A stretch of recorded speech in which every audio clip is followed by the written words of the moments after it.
Welcome to Uncaged from talkSPORT. I'm Adam Catterall. Pleasure, as always, to be in your company. I know what you're thinking. Where's his mate, the bent-nosed Mancunian Brendan Loughnane? I can say things like that because he's not on the show this week. The reason why he's not on the show is because he's fighting this Friday night in the PFL. That's right. He's taking on Justin Gonzalez in the next round of this season's bracket. Brendan is in Sioux Falls, ready to rock and roll. I'm going to give you a little bit of a preview on that in a minute. But first and foremost, just a little reminder to subscribe to the channel. We are trying to grow here at talkSPORT MMA, getting you closer to the action, speaking to many athletes on a day-by-day, week-by-week basis. Not just me, but the whole team getting stuck into this. So please subscribe to the channel. You will help us grow and get under more MMA noses. To come later on in the show, the People's Main Event from UFC 303. I say the People's Main Event. It's the People's Main Event from Britain and Ireland. It's Ian Machado Garry, Michael Venom Page. Both gentlemen are going to be on this programme a little bit later on. But first and foremost, let's talk full-on PFL this weekend with Brendan Loughnane in action against Justin Gonzalez. Major fight for him in this division. Of course, Brendan, the champion from 2 years previous, winning that $1 million check, signed, sealed, delivered. He could have ridden off into the sunset, couldn't he? And bought himself a nice little place in Thailand and got a bit of sun on his back. But that's not the cloth that this man is cut from. He's back and he's looking to do it again, becoming a double champ. Justin Gonzalez is the man that stands across from him this weekend. A few fights just to highlight on this card to get extremely excited about. Do you remember Logan Storley? Kind of apt that we're talking about him on this particular show because he's the man that beat Michael Venom Page in Bellator. He's taking on Luka Poklit in the co-main event this weekend. I want you to keep an eye out for Gabriel Braga against Bubba Jenkins because that'll have big ramifications for Brendan's bracket in the PFL. And then a little bit further down the card, everybody remembers Lorenz Larkin. He's on this against Alan Dominguez. One fighter that you've absolutely got to keep an eye on. Well, two fighters, actually. Murad Ramazov, keep an eye on him. And Timur Kizirev. Two solid fighters with undefeated records making some serious waves. But Ramazov's taking on Shamil Muziev. That could be the fight of the night in the PFL. And then, a bit more British and Welsh in particular interest. As Brett Johns and Tyler Diamond are going at it. You remember Tyler Diamond from, I think it was 2 years ago, Brendan fought him. Brendan beat him in his PFL run to the championship belt. Fantastic fighter, all action Tyler Diamond. You know what Brett Johns is all about. He is pure violence. So the PFL card should be stacked from top to bottom for you on a Friday evening. That's your aperitif. Your main course is on Saturday night. It's International Fight Week, ladies and gentlemen. UFC 303 in town. And I know there's disappointment. You don't replace Conor McGregor when he does pull out, which he very rarely does. In fact, he's never done it in the UFC, but we've all seen the news recently that a pinky toe break pulled him out of UFC 303. He's come out and said, listen, when I get back in the octagon, I need to be 100%. The fans deserve that. I deserve that. The UFC deserves that. And I kind of agree with him.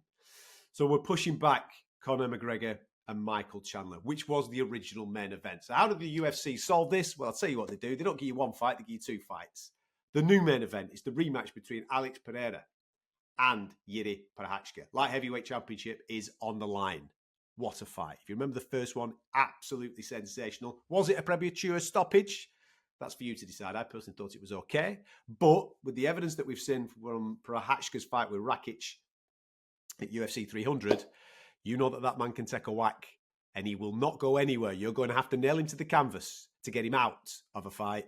He rallied, came through, got a victory, and finds himself back in title contention, looking to reclaim his crown. Remember, Jiří Procházka's only had 5 fights in the UFC. That's absolutely crazy to think, isn't it? Even though I think it was his 3rd fight where he became champion, beating Glover Teixeira with that rear naked choke in Singapore. Fantastic fight. Every single one of his 5 fights hasn't seen the end. They've all been finishes. Whether he's been finished or he's finished somebody else, he is all action. The man that lives by the code of the samurai, looking to become champion once again. And then you've got Alex Pereira. What a run this man's been on. Only been in the UFC 2.5 years.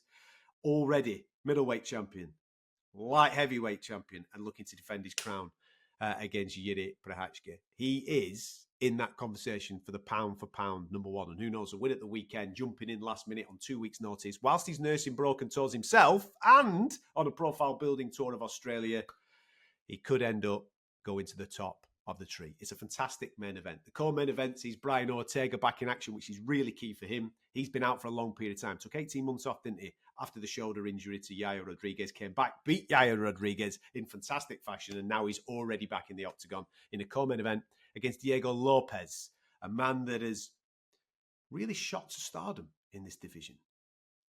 He shouldn't be here if we're dead honest about it. He had a little bit of a sketchy career outside the UFC, came through the Contender Series, still a little bit sketchy, and then he got the shot, didn't he, to fight Movsar Evloev, put in a wonderful performance, lost his debut, and then went on this fantastic run of first round finishes. Everybody's high on Diego Lopez, including myself. But Brian Ortega, seasoned veteran, a man with eyes on the prize of maybe getting himself a shot at the 145 crown. We're going to find out how that co-main event all plays out. A little bit further down that main card, you've got a fight that has had 4 changes to it. One fight, 4 changes. Originally, we were getting Jamal Hill taking on Khalil Roundtree. Khalil Roundtree ends up pulling out of that fight, so Jamal Hill then is matched up with Carlos Ulberg. Jamal Hill then does his meniscus. He's out of the fight. Anthony Smith sticks his hand up and he says, go on then, I'll have a fight with Carlos Ulberg. Then Carlos Ulberg pulls out the fight. And we've got Roman Dolidze. So there you go. 4 changes. It's Anthony Smith against Roman Dolidze. A very, very dangerous fight. Big fight with massive ramifications for the division, where the title fight is already on this card a little bit further up. Macy Chasson's getting a shot at Mayra Bueno Silva. Big ramifications there, but I would still think that neither of them are getting a title shot next because Kayla Harrison's in the division. We'll talk about this in the review, no doubt, off the back of UFC 303. And then we've got this, the People's Main Event. This is the one that I think a lot of British and Irish fans are extremely excited about. And that's why I've asked both of these gentlemen to come and join me on the show for a little bit of a chin wag about it. We're going to start with the future himself. That's right. Ian Machado Garry. Back on a numbered card. Back doing his thing. Taking on Michael Venom Page with eyes on the prize of maybe getting himself that title shot in the not too distant future. Ian, welcome back. Welcome back to talkSPORT, mate. How are you? I am great. It's fight week. We're in Vegas. Getting excited to go out there and do what I do best, put on a show and have some fun, man. How are you? I'm very well indeed. Thank you very much. I'm a little bit jealous of your little boys' dance routines. I'll be dead honest, mate. You know what I mean? Kids got some moves, as I've spotted on social media. I'm never hitting a dance floor ever again with the way that he goes about it. Well, he's got the Brazilian in him, hasn't he? He's got the Brazilian DNA. Bro, we went to training and he was with his auntie Luara, and she came back and was like, look at this. Leo obviously speaks Portuguese, right? So she's like, Leo, faz quadradinha, which is a huge dance. It's a huge dance move, huge music video by a massive artist in Brazil, one of the biggest in Brazil. And he starts doing it. I'm like, no way. And he's like, man's got hips. Man knows how to do it. He's a bit like his daddy. Daddy's got hips. Get lost. You can't dance like that. Get out, man. I'm not having that. Look, hips are for a lot more than dancing, pal. He's got hips. But stop. We're not doing that type of show. We're talking fighting. All right? No, all good, man. Listen, all good. But it kind of just... Seeing him, seeing you, seeing that environment just made me feel like you've had a good camp. You've had a happy camp. You're feeling a certain way bouncing into yet another one of these major fight weeks. And they're kind of normal now for you, these big pay-per-views. I think out of everything that you've done so far in the UFC, there's only one that has been off a numbered pay-per-view. It was the ABC card that you did, which was D-Rod. Everything else has been numbered cards. So you're used to the pomp, the ceremony, and the big hugeness of a UFC fight week, especially an international fight week. I feel like everything I did for this camp was absolutely perfect. As I said to you prior to off air, I pulled myself back from media and everything, and I really wanted to just hit it with a fresh start. I really wanted to just realign my goals, my motivations, my values, my morals, and just focus on becoming not only a better human, but a better father, a better husband, a better leader. Because at the end of the day, I have a team around me. I travel like 9 people around the planet. And I just want to be someone who's operating at that level and working towards the greatness that I know I'm destined to achieve. So I really like pulled back the reins on media and everything, and just like I've been off social media so much. Do you know what I mean? I go on it every now and then when I need to for work and to interact with the fans, and that's what me and my team we focus on is right. Do it now. You're off. Now you're good to go. Now you can be free and go do what you do. And in Brazil, I have another phone. I don't even have Instagram, no social media, nothing. I have WhatsApp so that people can tell me where they are, what's going on. That's it. I was going away on holidays every weekend to go play golf because I'm like, I'm so good at what I do. I am so elite at what I do, and I operate at such a high level when I train that I deserve to be able to go away and play golf for the weekend. I deserve to be able to go this because as soon as it hits Monday morning, I'm straight back at it. So everything for this camp was just perfect, beautiful, and just excited now. All that work, all that time, all that processing is going to come into play this weekend, my friend. Well, I'm looking forward to seeing what you do this weekend. And I'm going to come back to what you just said there about the camp in Brazil with Shooter Box and all those types of guys. I just want to touch upon a couple of things that we spoke about in our last conversation before everything got finalised. Firstly, is there a slight bit of disappointment that it's not Colby going to be standing across from you at the weekend? 100%. 100%. But I can't change one man's fears. Do you think that dance will happen? Again, if he can fight his fears, I think he's running scared. You know, look, you're asking me, do I want to fight this guy? I know you want to fight him. This guy's chatted so much shit. I would do nothing more than to punch the mouth off. So I'm already in. It's not on me. It's in his hands. If he wants to fight, if he's man enough, if he's brave enough, I'll see you in the octagon. Perfect. Last bit to touch upon, because we said your dream was to be on 303 because Conor was at the top of the tree there fighting against Michael Chandler. Obviously, that fight didn't materialise. Every time. Is there a slight bit of disappointment as well that that's not materialised? I just feel like it's a little stab in the heart every time someone asks me about it. I'm like, obviously it's your job, but I'm like, yeah, thanks for reminding me about it. Do you know what I mean? It's that thing. Look, I've my entire career, I've been brutally honest about my feelings and emotions and the emotional roller coaster of connections that I'm completely invested in Conor's career. I've said it. I'll never lay off it because the truth is the truth. That's the inspiration. I get it. Exactly. Completely. And this is hence asking you the question. Exactly. And I'll never ever stray from that path because it's so perfect and ingrained in my body, in my soul, watching him, and that motivation still to this day matters. Obviously, I was super excited to fight in the same card as him. Obviously, I was super excited for fight week to be on the same press conferences and to see him backstage, to just mix it up with him because he's an inspiration. But now he's a friend. Now he's someone I can call a friend and someone who I get along with. Do you know what I mean? And we get it. Like, it just sucks. And the truth is, it sucks for me, but I know it sucks more for him than it does anybody else. And that's where I kind of go, I can only imagine how he's feeling. And that's where I finish with it. Well, the good news is that the injury's only going to take a couple of months, hopefully. And at some point this year, he will. Back dancing, you know how active I am. I'll be back. I'll be ready. Well, there you go then. There you go. Did you know this? There's only been one fighter in the UFC since I have signed to the UFC that has fought more than me. Have a guess who it is. Right, stop. One fighter. There's one fighter in the UFC since the day I made my debut at Madison Square Garden that has fought more than me. Who is it? Right. Is this person a top fiver? Yes. My initial thoughts are it's either Alexander Volkanovski or Israel Adesanya. No. Okay, then go for it. Alexi Pereira. Pereira. There you go. And you know why? We made our debut on the same night. Yeah, New York. We made our debut on the same night in New York. I got the first round knockout by the right hand. He got the first round knockout by the flying knee. Was first round? Yeah, he got second round. He had a He had a bit of a dodgy first one. Second round, he got that flying knee in, didn't he? Yeah, that's right. So when it comes to activity, I'm way, way up there, right? Okay. Way, way up there. So whenever Conor's back, whenever he's ready to go, I'll be ready to go again.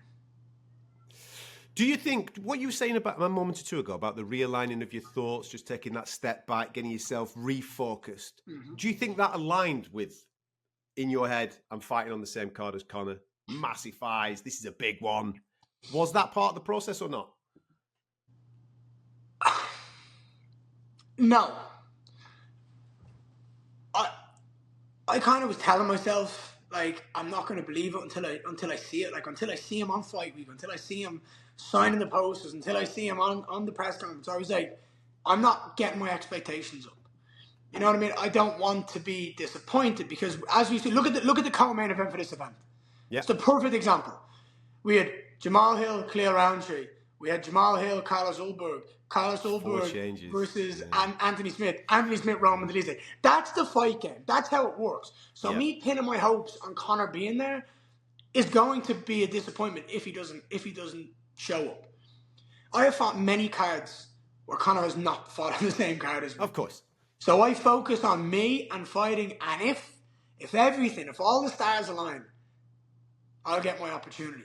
And this time wasn't it. And that's okay, because I do believe we will get it again. I do believe that we will get that return to Ireland, and I do believe me and him will get that opportunity. I think we'll be too big to turn us down.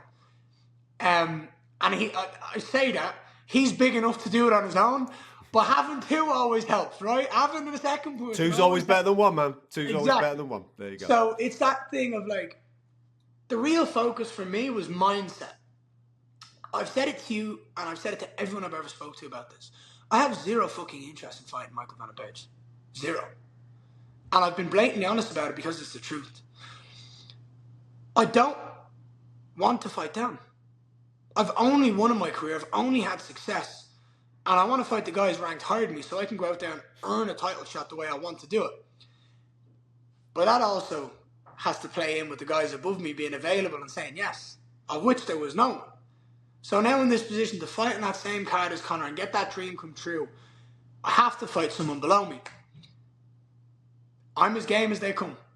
I'm as game as they come, and I will fight anyone. And the realigning of focus and drive and motivation was, I'm a champion.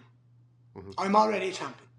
Everyone says this guy's a future champion. Everyone said this guy has the potential to be one of the best fighters, strikers the UFC's ever seen. I'm that guy. I'm going to get that belt wrapped around my waist one day, and I'm going to have to fight anyone the UFC puts in front of me. That's my energy for this camp. I'm him, and I'm going out there to prove it. What threats, then, does Michael present to you on Saturday evening? Absolutely fuck all.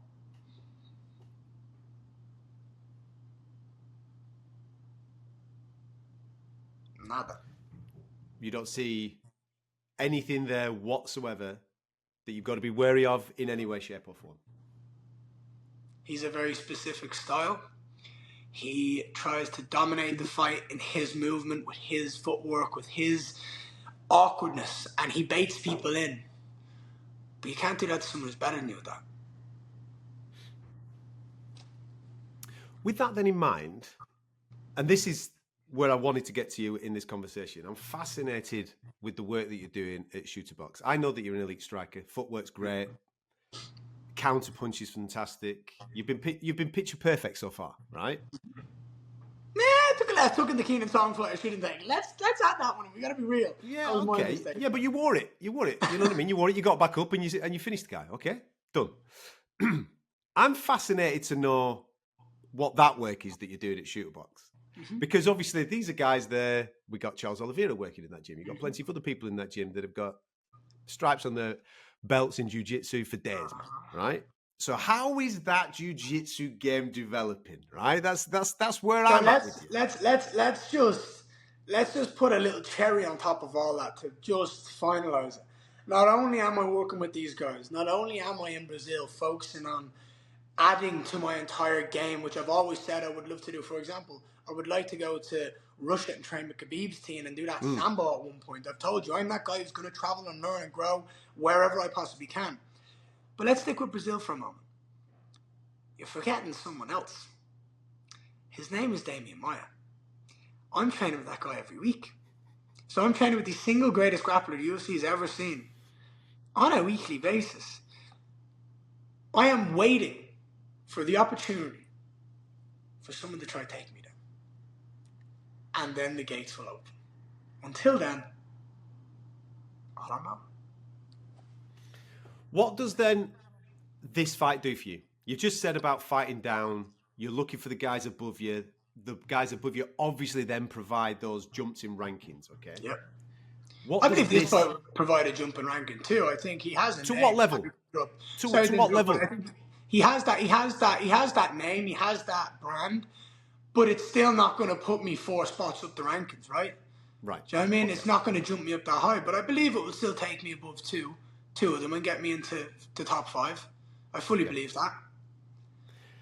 Is the manner of victory then important at the weekend in order to do what you're just saying there? To jump up and then put yourself in a situation?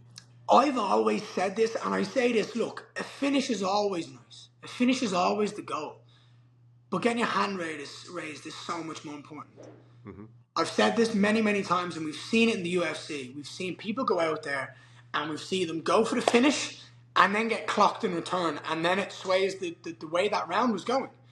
The single biggest thing that I can do is get my hand raised. Doing it in a beautiful, violent, emphatic fashion only adds to that. But getting my hand raised and remaining undefeated, remaining untouchable, 15-0, one of the best prospects the UFC's ever seen, that's the main goal. That's the goal. In any way, shape, or form that has to get done, it'll get done. What comes next then? Because, like you've just said, you're looking above. People are matched up. People are injured. People don't want to fight. All these types of things. Your goal's to fight for the championship. 100%. 304, the championship's on the line. I assume that you will be octagon side, my friend, causing havoc all week, which would be absolutely tremendous for people like me to be around that. That'd be great. I like a bit of chaos. But what is the call? What is the shout out to get you that shot? So the truth is, right now, I'm not interested in that world title shot right now. I've said this for a long time. That title is mine. I know it. It's coming. And when I want that opportunity, I'll get it and I'll take it. But I feel like I want no question marks on my career. I want no asterisks, no question marks, no, he this. I want to prove it. When you look at my resume already, I've beaten 15 in the world, D-Rod, I beat Magny, I beat Jeff Neal, I'm going to scalp MVP. They're 4 massive names. I still want one more, potentially even 2, to go out there and dominate. Do you know what I mean? When you look at the stylistics, you look at a Bilal, you look at a Kobe, you look at an Usman. Beating one of them absolutely gives me the opportunity to fight for a title.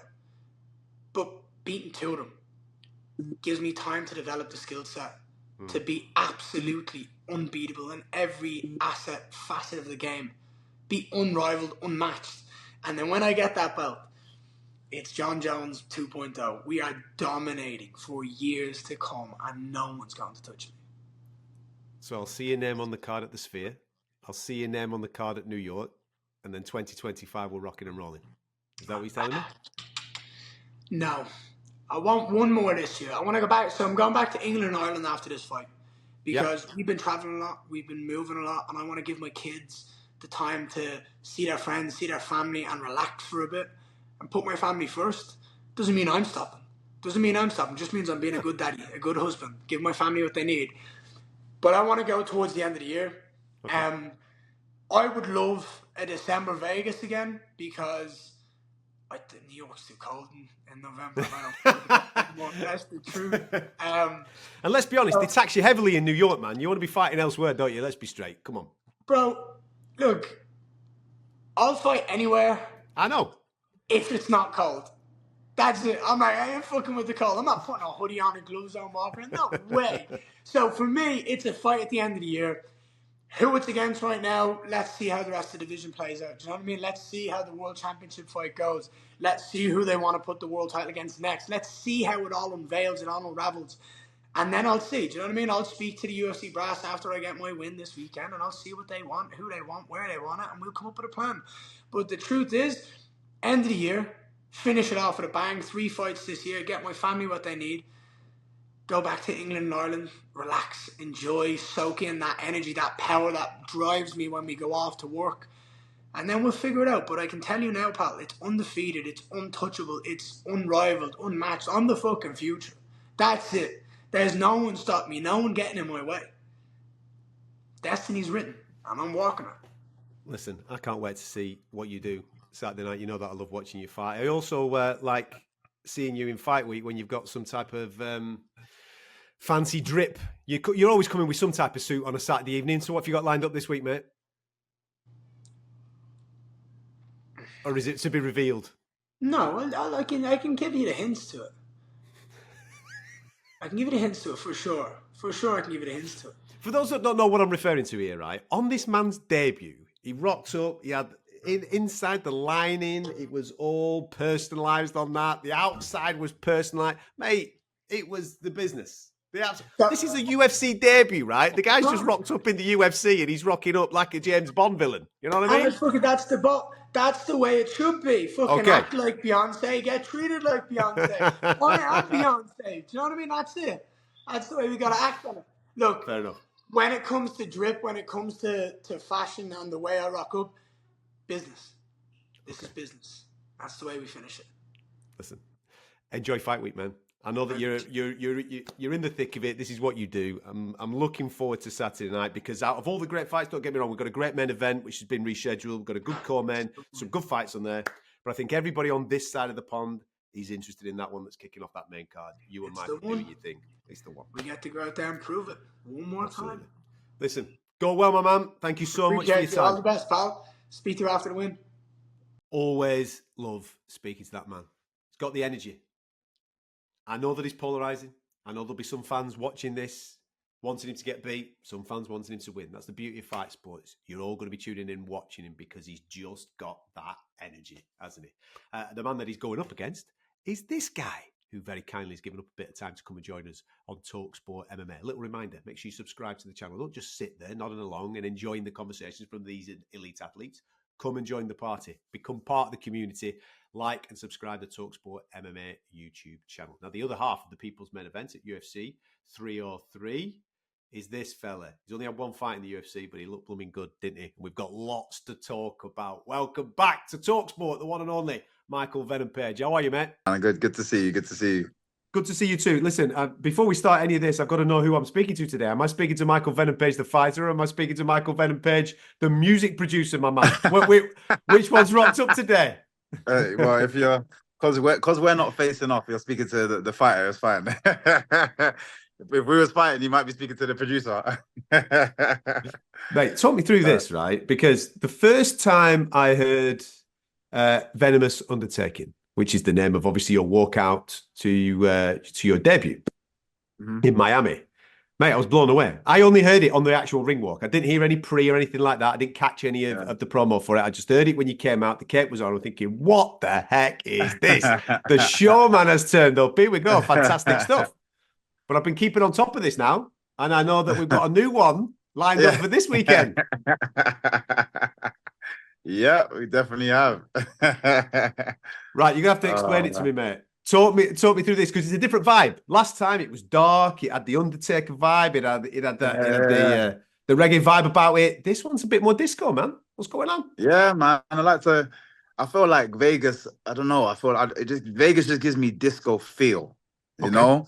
So then when I was going for like the remix of this track that I wanted to do, I was like, I want the guys in the arena to really get with it, you know, feel it. And so that's why I thought, let me go with a disco vibe. I think it's everyone that everyone can clap to and just join in on. And obviously, again, I was me and my family always, you know, my family are always the ones that help me with the constructing things like this. They're the masterminds. So we sat down and my brother was like, "Oh yeah, do you remember the snail in SpongeBob? It's called Garry." Yeah. I was like, "Oh snap, yeah, for real." So we were just like kind of laughing and joking at things like that. And then I just went online and started to research all the different videos. I was looking at a couple old SpongeBob videos and I was like, okay, cool. So then we were like, what we can do is, because obviously obviously with you know me, I like to go with what's happening at the time. And Kendrick and Drake was a big thing. You know, the back and forth that these guys have had. It's only really just died down now. It's been going on for a little while. Mm. And one of the tracks was a guy that actually a rapper that I actually met recently, weirdly enough, in Dubai, called Metro Boomin. And he's a producer. And Drake, you know, he put a shot at Metro Boomin, and Metro Boomin fired back as a producer by putting out a track called BBL Drizzy, and it was like anybody's open to use it kind of thing.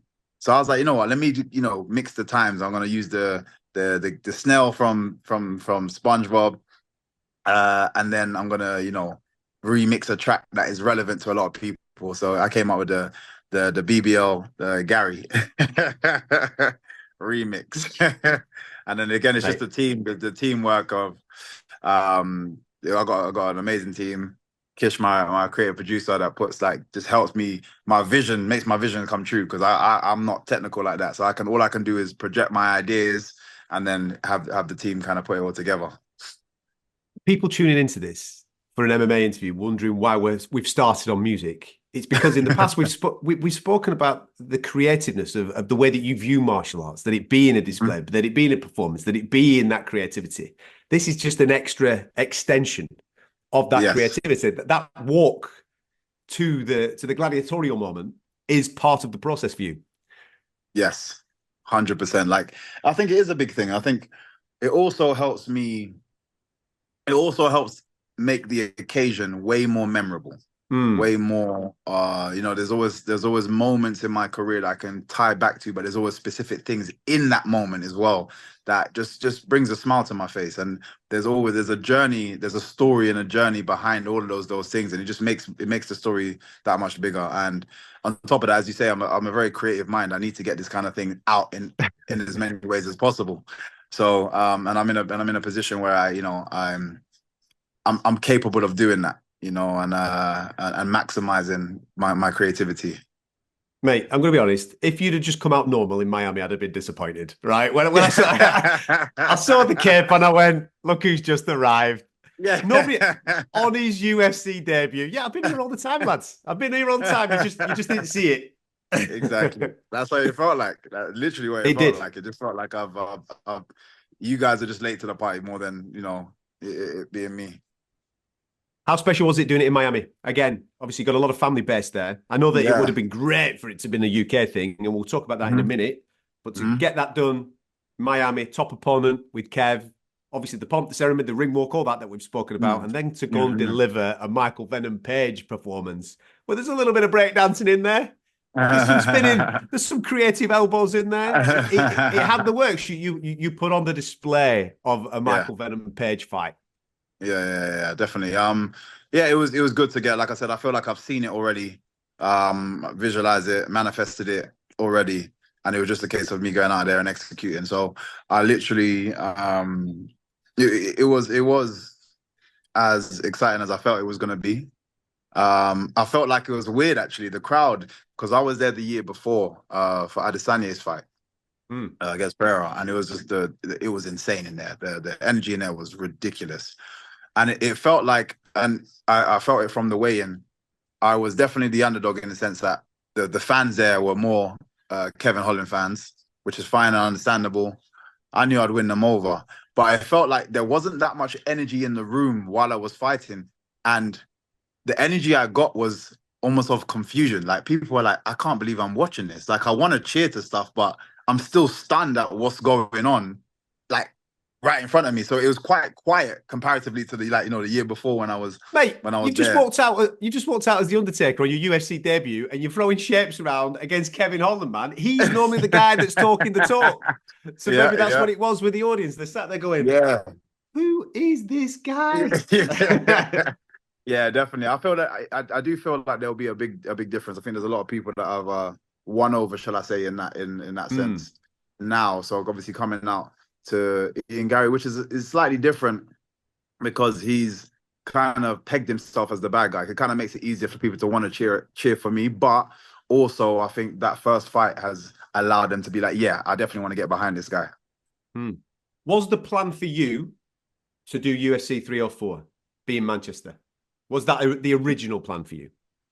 Yeah. So that's what was obviously I'm always asking, like, when am I going to be out next? I'm always asking, my employers, like, what's happening next? Like, I'm excited. I'm always excited to go and just kind of also just know what I'm doing, because that's the negative thing about our lives. It's not scheduled. So having an idea of exactly what I'm doing helps. So initially, I have no specific opponents right now, but the likeliness is you're going to be Manchester, UK, and I kind of knew, I had a feeling time wise, I was like, that's going to be perfect amount of time. So yeah, that was what was supposed to happen, and then finally we're just waiting on an opponent. So finally, once we got an opponent, obviously it being Ian, more so because I asked for Ian before, but they were like, Colby that's him and Colby are fighting. And for this card, obviously that didn't happen. I'm not sure exactly what happened with Colby, but he wasn't able to make the fight. So they were like, you can have that fight. Cool. But they said, yeah, for June. And the thing is, it's weird. Like, when I was just excited to have a fight. So they were like, Ian, Garry, June. I'm like, yeah, 100%. Let's go. Yeah. And then, like, I did some like MMA maths. So I was like, that's early. I thought it was going to be Manchester. So I asked, can we just push it forward a month? Makes sense. Irish guy. A British guy, but Ian definitely I can see he's a massive Conor McGregor, probably Conor McGregor's #1 fan, and wanted to be on with Conor McGregor. So he was adamant that he wants to fight there, and I had to make that kind of time. And fair enough, it didn't really bother me that much. I think he felt that I was saying no to the fight because of that, versus I just wanted it to be for Manchester. But yeah, I'm weird enough. I think it's worked out for me anyway. As much as it's not the UK, I think when I come to the UK, it needs to be that title fight that I'm looking for. So yeah. Well, that's kind of where I want to go with this conversation. Firstly, what threats does Ian pose to you in this fight at the weekend? I think the biggest threat that he has is just really annoying me during the fight. And weird enough, that could, backfire on him, because if he annoys me during the fight, then I'm just going to get a little bit more evil in what I'm doing versus playful. So yeah, that's his biggest threat. When you say annoy, is that from a fighting standpoint, or is that from a personality standpoint? What do you mean? Is it a frustration within the fight? It's definitely not a fighting standpoint. Okay. He's just an annoying character. And it keeps inspiring me to want to beat him up. So yeah. Was he always on your radar? Or is it just in these last couple of months that it's kind of manifested itself to this scenario? Yeah, 100%. Just in these last couple of months. To be fair, it wasn't really on my radar at all. A couple of the guys in the gym had spoken about him, gym talk all the time. People are like up-and-coming guys and new people. I haven't actually watched him at all. Not in a disrespectful way. When I did watch him, I was like, I have actually seen clips of him before, but never actually really paid attention. And then after my fight, and I was looking at people ahead of me and people, in different like ranking systems, I was like, okay, this might be the best path. And then I started to look into him a little bit more, and I was like, oh, that's a great fight. So, like I said, it got shut down quite quickly because it was like, oh no, he's already fighting, so it's not going to happen. But yeah, no, before that, it was more gym talk. What then, now that it's here and it's happening this weekend, what does a win over Ian Garry do for you? Where does it put you? How closer does it get you to the target that you're after? I think it just puts me top 5, which is what I want to be. It puts me top 5. And top 5 is always in that position of a potential title fight. Always in a position of a potential title fight. Just to update you quickly, France has just got a penalty. Mbappe is about to take it. I'm gonna let you know the result in 2 seconds. But anyway, yeah. Look at you, music producer, fighter, and now football commentator, man. You've got the whole thing going on. But yeah. So yep, he just scored, by the way. So yeah, it puts me in the top five. It's in a position I want to be. It Hmm. means that if anything doesn't happen or go according to plan for other people, I'm always in that spot of potentially taking that title challenges, and that's the position you want to be in. That position where at any moment you could be asked to, you could be called up for that title fight. So I'm saying potentially one more fight, Hmm. before the end of the year to close the year off, and then I'm guaranteed the title fight, or I'm wavering in that position depending on what all the moving blocks around me. Potentially, I get that, so that title fight earlier, but we'll see. I've seen your name. I don't know whether you've done this or whether a journalist has done this, but your name linked with Kamaru Usman as a potential thing that you fancy. Makes a lot of sense that if obviously at the Mm-hmm. weekend it all goes your way to take on a guy Mm-hmm. that's in the conversation for the best welterweight, a guy that's just fallen short obviously against Leon, that seems to be the logical next step. Yeah, I was just asked, like, what would be the next, like, would that be a good fight for you to take? I said, yeah, that's exactly the type of fight that I would like to take. I think it's a great fight because of how reputable he is, how established he was, Hmm. and how much of a great fighter he is and a great champion he was. That is a fight that when I win, there's no there is no way I can be denied a Yeah, that's fair. title opportunity, and I'm just thinking about it logically speaking that way. Like, I have nothing against the guy, um, and like I said, I respect him for what he's done and achieved, and is continued doing. Um, but yeah, he's sitting in the number one spot, and nobody's really talking about him fighting. So I'm kind of like, I don't know. Well, if he's free, he's not doing anything. Let's make something happen, you know. Um, in the preparation for this camp, I know that you've spent a bit of time with Tom, bit of time with Hamza. Mate, you've been doing the rounds, getting that work in. Talk to me about these experiences with these guys going out and about, and trying different mats all over the world. You know what? More than anything, the best bit about these trips that I've been taking is how much it's inspired me to want to work harder and just do more. Um, Well, mate, seeing, you're always a hard worker as well. So this is taking yeah, you even up a yeah, gear. yeah, no, definitely. But is it just seeing these guys in the position that they're in and working with them, and just when they say game recognizes game, yeah, real Mm. recognizes real. When you see someone at a high level, even if it's not exactly in the same way as yourself, the respect that you get and the inspiration that you get, it's for me, it was just a wow. These loads of wow moments of like, oh man, I love how this person carries himself. The couple of drills that we were doing, like, oh man, I love that he does that. Hamza, he's an absolute animal. He's a beast. There's he's not normal. He's not normal. He's unbelievable. And to be there to witness it, to experience it, to feel it, to be in around the gym with it, it's inspiring. I got back home and I was just like, yeah, I need to do more. I need to do more.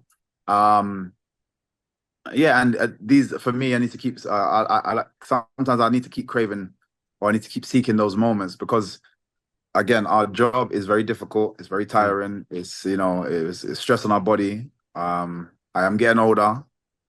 Uh, searching for these moments just helps. I said this final question or this final point, should I say? I said this to Ian when we caught up with him. Obviously, if it goes your way on Saturday, I will be seeing you cage side, won't I? UFC 304, watching that title fight, making a little bit of noise, getting old Venom Page up in the place. Yeah, yeah, 100%. I have to be there. I'm actually going away with my missus for a bit afterwards, after this fight, just to kind of celebrate and relax. Because again, camp's always stressful for everybody around you. So then these are the moments when I can guarantee that I'm not going to be doing too much, that we go away and kind of just enjoy each other's time and company. So then after that, I literally get back, I think either on the day or the day before Manchester, and I head straight out to Perfect. Manchester. So yeah, I'm going to be there definitely. Perfect, man. Listen, enjoy the rest of the week. Have a nice safe cut, and I can't wait for it. I can't wait for the fight. But now that I saw what you did with the Undertaker, mate, I can't wait to see how you bring the house down in Las Vegas on International Fight Week with this walk with a new tune. All right, my man. Definitely, man. Thank you so much. Always good to Listen, speak to you, man. I knew my friend. I'll let you get back to the football. You don't have to commentate now. You can just watch it in peace with your mates. All right. See you Nice later, one, man. buddy. Take care. Woo-hoo-hoo-hoo. Speaking to them too, how can you not be excited about it? It is the people's main event, and it is kicking off the main card at UFC 303. Ian Machado, Garry Michael Venom Page. May the best man win. Make sure you check it out. TNT Sports 1 and Discovery Plus this weekend. The prelims will get going from 1 in the morning with the main card from 3. Those two boys are going to be kicking off that main card across all Discovery Plus platforms. So make sure you check it out. It's going to be a phenomenal international fight week. Just on the prelims, by the way.